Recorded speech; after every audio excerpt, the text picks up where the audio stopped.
लोग गाड़ी में बैठे हुए हैं और यहाँ पे बाबू को पानी प्यास लग गया तो वो पानी पी रहा है और हम लोग तो हॉस्पिटल आए हैं। भैया का वेट कर रहे हैं कि भैया कब निकलेंगे, क्योंकि भैया को दवाई लेना है तो इसी के लिए दवाई लेने गए हैं। तो चलिए वेट करते हैं कितना लेट लगेगा। आज का मौसम भी बहुत अच्छा है, धूप नहीं है, बादल केवल।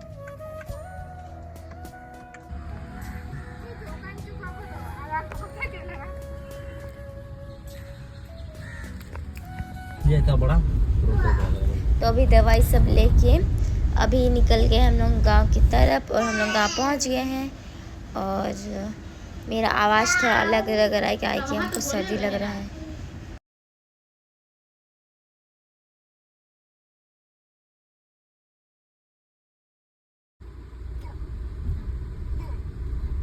घुमा के लाते हैं ना वहाँ गाड़ी सब निकाल निकाल थोड़ा साइड